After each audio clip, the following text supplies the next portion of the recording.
স্কুলের সাজগোজ আগে ভার্সেস এখন। উফ বাবা, স্নান করে চুলেতে ভালো করে তেল দিয়ে বেঁধে নিয়েছি, এইবারে স্কুলে যেতে হবে। ও পাউডারই তো লাগানো হয়নি, টিপটা পরিনি। খুব সুন্দর লাগছে। না, এবারে বেরিয়ে যাই, অনেকটা রাস্তা হেঁটে যেতে হবে। মা আমি আসছি, সাবধানে যাস। দুগ্গা দুগ্গা। উফ, আমার হেয়ারটা কি ফ্রিজি হয়ে গেছে, একটু স্পা করাবো তারও সময় পাচ্ছি না। আজকে এভাবেই চলে যাই, একটু সিরাম লাগিয়ে নি।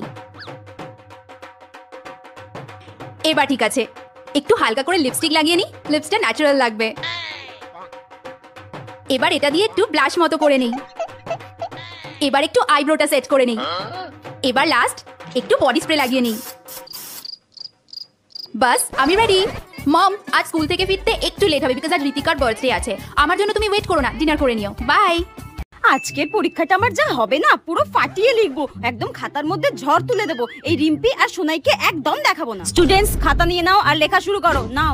আমার যে কি মজা হচ্ছে না। প্রত্যেকে লেখা শুরু করে দাও, আর কেউ কারোর খাতার দিকে তাকাবে না, নিজের খাতার দিকে তাকিয়ে লেখো। আমি তো কারোর খাতার দিকেই তাকাবো না, আমি যেই ব্রহ্মাস্ত্রটা নিয়ে এসেছি আমি তো সেটার দিকেই তাকাবো।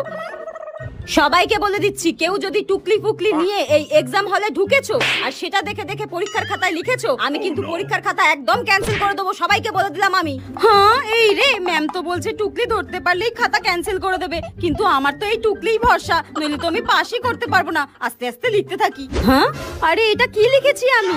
এই তুমি এগুলো কি দেখে লিখছো? এই রে, হয়ে গেল আমার সব। হ্যাঁ টুকলি, আমার বারণ করা সত্ত্বেও টুকলি। দাও দাও, ওগুলো দাও প্লিজ প্লিজ। ম্যাম ভুল হয়ে গেছে ম্যাম, আর কোনোদিনও হবে না ম্যাম। দাও বলছি। অসভ্য বেয়াদব মেয়ে পরীক্ষার হলে টুকলি করছে। আমার আর খাতায় ঝড় তোলা হলো না, আমার জীবনেই ঝড় উঠে গেল।